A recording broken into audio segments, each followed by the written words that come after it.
Apa itu futur?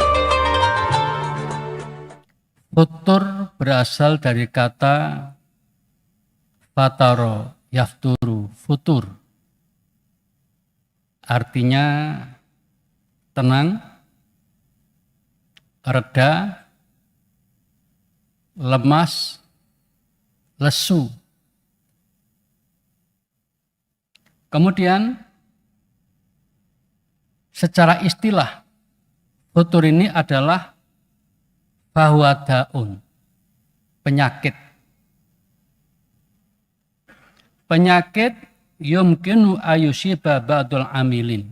Penyakit yang mungkin menimpa kepada para aktivis atau pegiat. Mungkin pegiat dakwah, pegiat organisasi, pegiat ilmu, dan lain sebagainya. Kalau ada seseorang terkena penyakit futur ini, adnahu, seringan-ringannya orang menjadi al-kasal, malas. Jadi kalau seseorang terkena penyakit futur, maka orang menjadi malas, awet tarahi, suka menunda-nunda ibadah, menunda-nunda pekerjaan, awet tabatui, atau lamban sekali kinerjanya. Itu ketika seseorang terkena penyakit futur. Wa'alahu, dan separah-parahnya ketika orang terkena penyakit futur adalah al-inqita'u, putus. Artinya putus, berhenti dari kebiasaan-kebiasaan yang selama ini sudah bagus, menjadi tidak lagi dilakukan. Nah, itulah parahnya kalau seseorang terkena penyakit futur ini, para jamaah. Nah, penyakit futur ini bisa menimpa pada siapapun. Tadi disebutkan para dai pun bisa terkena, kiai pun bisa, aktivis organisasi, pegiat-pegiat sosial bisa juga terkena. Ada ulama yang mengatakan wa annal iman yazidu wa yanqus. Bahwasanya iman itu suatu ketika bisa naik, meningkat, tapi suatu saat bisa yanqus, menurun. Nah, iman dikatakan naik apabila kehidupan sehari-harinya tampak begitu rajin, giat beribadah, dan gemar sekali melaksanakan perintah-perintahnya. Sebaliknya, yanqus, menurun apabila sudah mulai malas-malasan dan bahkan tidak jarang diisi dengan perbuatan dosa dan maksiat. Itu tandanya orang yang imannya yanqus, menurun. Setelah Nabi memberikan wejangan untuk hati-hati dalam beramal itu, lalu Nabi membuat pernyataan, innalikulli amalin syirrotan. Sesungguhnya tiap-tiap amal itu ada masa semangatnya. Tsumma fatratan, tapi kemudian ada masa jenuhnya. Itu kata Nabi. Jadi suatu saat kita semangat sekali. Nah, pada kesempatan lain, semangat itu bisa hilang. Nah, ketika semangat hilang itulah namanya futur. Terkena penyakit futur tadi itu. Ya. Lalu Nabi mengingatkan, faman kanat fatratuhu ila bid'atin, barang siapa ketika masa futur, terkena penyakit futur tadi, kemudian berbelok ke arah bid'ah, di luar sunnah, faqad dhalla, maka orang itu tersesat, kata Nabi. Wa man kanat fatur ila sunnatin, dan apabila masih pada tataran sunnah, faqad ihtada, orang itu masih dapat petunjuk. Jadi para jamaah, ada kalanya ketika seseorang itu terkena futur, itu pikirannya kacau, nah kemudian ketika kacau itu, kadang-kadang dia untuk mendapatkan sesuatu, ingin jalan pintas. Nah, ketika jalan pintas biasanya tidak sesuai dengan syariah.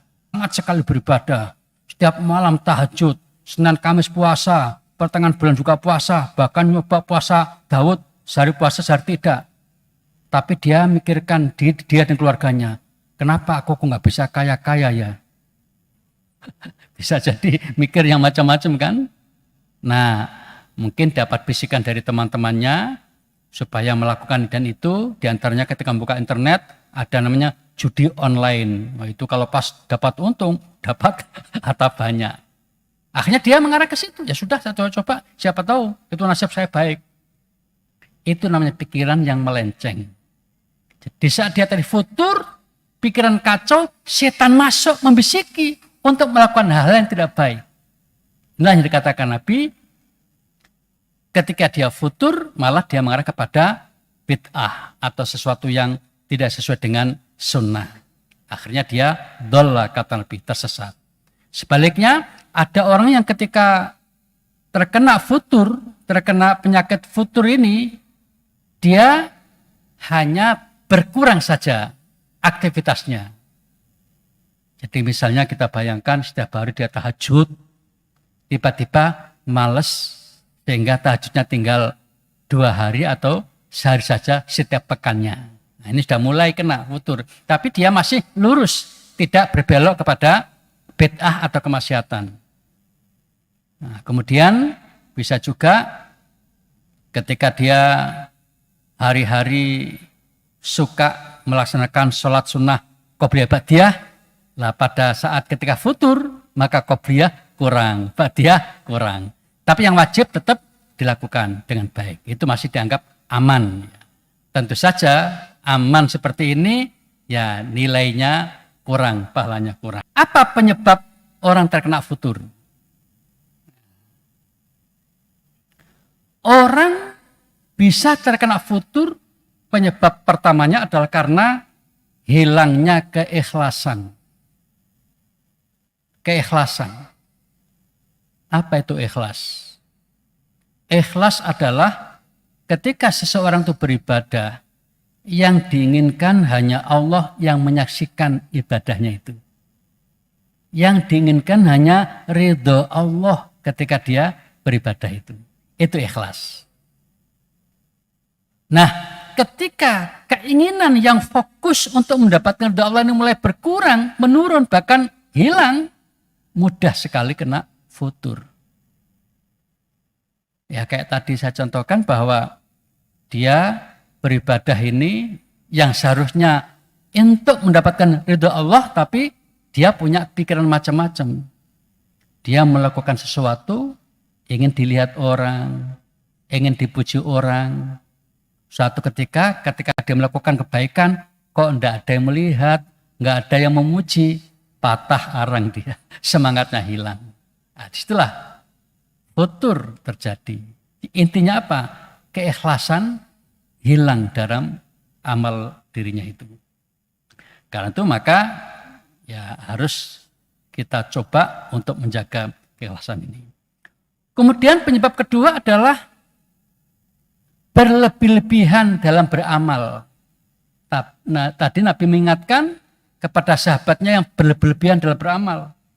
Salam suntuk dipakai tahajud terus, setiap hari dipakai puasa terus. Nabi enggak mengizinkan itu. Itu enggak normal. Normalnya, ya kalau kita mengambil contoh Nabi adalah kalau malam hari ada sebagian digunakan tidur, sebagian digunakan sholat tahajud. Hari-hari juga begitu. Ada waktu digunakan untuk puasa, ada yang tidak usah puasa. Nah itu namanya wajar. Makanya dikatakan di sini salah satu penyebab orang kena futur adalah karena sebelumnya berlebih-lebihan dalam beramal. Kemudian yang ketiga adalah lemahnya ilmu agama. Suatu ketika ada orang yang bersemangat sekali. Nah ternyata setelah dilacak lebih jauh, semangatnya itu bukan karena ilmunya, tapi karena pengaruh kanan kiri. Sebagai contoh para jamaah, ketika orang itu melakukan ibadah haji, ya ini baru saja selesai, apa yang terjadi di sana? Rata-rata orang itu atau hampir semuanya bersemangat. Semangat ingin datang ke masjid. Rasanya kalau nggak ke masjid itu hilang sesuatu yang mahal. Baik ketika di Madinah, di Masjid Nabawi, maupun ketika di Makkah, Masjidil Haram, mereka ingin sekali setiap saat 5 waktu ke masjid. Itu semangat luar biasa. Tetapi apa yang terjadi ketika pulang ke kampung halaman? Nah, ternyata ketika pulang ke kampung halaman, ke negerinya, tidak seperti di sana semangatnya. Padahal para jamaah, tuntutan setiap orang seperti kita ini, ketika tidak ada uzur, harusnya ke masjid. Bukan hanya ketika di Mekah dan Madinah, bahkan ketika di tanah air masing-masing. Idealnya kita itu 5 waktu ke masjid, kecuali ada uzur, lain persoalan. Nah para jamaah, orang yang tidak punya ilmu agama, dia semangat ketika di sana karena pengaruh yang lain. Tetapi kalau dia tidak punya ilmu, akibatnya ketika di tanah air, udah nggak ada yang menyemangati lagi, kendor lagi dia. Nah itulah gampang kena futur orang-orang semacam ini. Dan ini yang menjadi penyebab utama itu. Tidak memiliki orientasi akhirat. Jadi hidup ini seakan-akan hanya di dunia saja. Padahal kita hidup ini di dunia, setelah itu di akhirat. Ada ungkapan dari Nabi, sebuah pujian juga, Al-Kayyisu, orang yang cerdas adalah mandana nafsahu, orang yang suka mengoreksi dirinya sendiri, orang yang suka mengevaluasi dirinya sendiri. Itu orang cerdas. Ditambah dengan wa amila lima ba'dal maut, dan suka beramal untuk kepentingan hidup setelah mati. Itu namanya orientasi akhirat. Nah para jamaah, kalau seseorang seperti kita tidak punya orientasi akhirat, mungkin lebih malas lagi hidup ini. Untuk apa kita hidup ini? Sering kita mendengar, termasuk di luar negeri, di Jepang terutama itu, anak-anak sekolah begitu merasa belajarnya tidak bagus hasilnya, malu orang tua, bunuh diri. Dan juga orang-orang dewasa juga begitu. Ketika dia nggak punya orientasi bahwa hidup ini ada lagi nanti di akhirat, seakan-akan di dunia ini sudah selesai. Akibatnya apa? Ketika dia punya hutang, hutangnya banyak, nggak bisa bayar-bayar. Dia merasa, menduga bahwa kalau dia bunuh diri, selesai persoalan. Padahal tidak. Dalam Islam itu justru dikatakan kalau orang itu bunuh diri, itu dosa yang sangat besar. Bahkan disebutkan di neraka, khalidina fiha, kekal di neraka. Besar sekali dosanya. Nah, orang yang punya orientasi akhirat, maka yang dipikirkan adalah sekarang ini bekal apa yang bisa kita kumpulkan. Bekal amal apa yang bisa kita himpun. Sehingga nanti pada saatnya ketika nanti di akhirat, harapannya kita sudah punya bekal yang cukup. Sehingga hidup bahagia di akhirat sana. Nah para jamaah, kalau seseorang tidak punya orientasi akhirat, ya akibatnya kayak tadi itu mudah putus asa. Nah, kemudian yang paling rawan tadi adalah kemudian bunuh diri. Nah yang terakhir para jamaah, bagaimana cara memulihkan ketika kita terkena penyakit futur? Ya, jadi istilahnya setiap penyakit ada obatnya. Kullu da'in dawaun. Nah sekarang Bagaimana caranya memulihkan kembali dari penyakit futur yang tadi lemas, malas-malas, nggak bersemangat sama sekali, nggak ada gairah hidup, menjadi pelan-pelan bangkit, bergairah lagi hidup. Pendekatan batin yang dilakukan pertama adalah melihat niat-niat kita ketika melakukan amal. Apakah selama ini kita sudah ikhlas? Tadi dikatakan penyebab utama orang menjadi futur karena niatnya nggak ikhlas lagi. Maka supaya kita bisa kembali ke lepas dari futur, maka niat ikhlas harus dibangun kembali, ditumbuhkan kembali. Nah, jadi para jamaah, ikhlas itu tadi kita sudah sampaikan, intinya adalah ketika melakukan sesuatu yang diinginkan hanya Allah yang menyaksikan amal perbuatannya. Dan yang diinginkan hanyalah ridho Allah Subhanahu wa ta'ala. Nah, selama ini bagaimana amal-amal kita ini? Apakah sudah sampai ke situ? Kalau belum, ayo kita bangun. Kita tumbuhkan. Bahwa apa yang kita lakukan, sholat 5 waktu, berpuasa, beramal yang lain, kita ingin hanya Allah yang melihat amalan kita dan hanya Allah yang meridainya. Orang lain suka tidak suka terserah, tidak usah digubris. Karena orang itu kan susah ukurannya. Tapi Allah ini harus kita pegangi supaya bagaimana caranya agar Allah ridho dengan amal perbuatan kita. Itulah yang namanya ikhlas. Ini perlu kita tumbuhkan dalam diri kita. Kemudian yang kedua adalah husnudzon. Jadi untuk memudahkan agar kita pulih dari futur tadi itu, bangun kembali sikap husnudzon. Husnudzon itu artinya berprasangka baik. Berprasangka baik kepada Allah terutama. Apa maksudnya? Para jamaah, setiap manusia seperti kita ini pernah mengalami cobaan-cobaan yang tidak menyenangkan. Tidak menyenangkan itu bisa berupa cobaan berupa sakit, bisa berupa kecelakaan, bisa berupa kegagalan dalam usaha, bisa berupa macam-macam yang tidak menyenangkan dalam kehidupan kita. Nah, kita tetap harus husnudzon. Di mana husnudzonnya itu? Berprasangka baik kepada Allah bahwa apapun yang menimpa pada diri kita itu sudah menjadi takdir Allah Subhanahu wa ta'ala. Misalnya kalau kita pas kena sakit, maka sesungguhnya sakit ini adalah Allah yang mengatur, mengkondisikan kita jadi sakit, tentu mulai proses macam-macam, dan pasti Allah punya tujuan yang baik. Mengapa kita diberi sakit saat itu?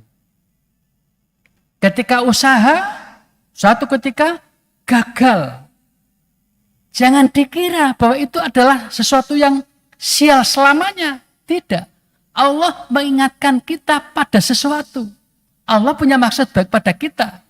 Mungkin agar kita nggak terlalu sombong, gitu ya.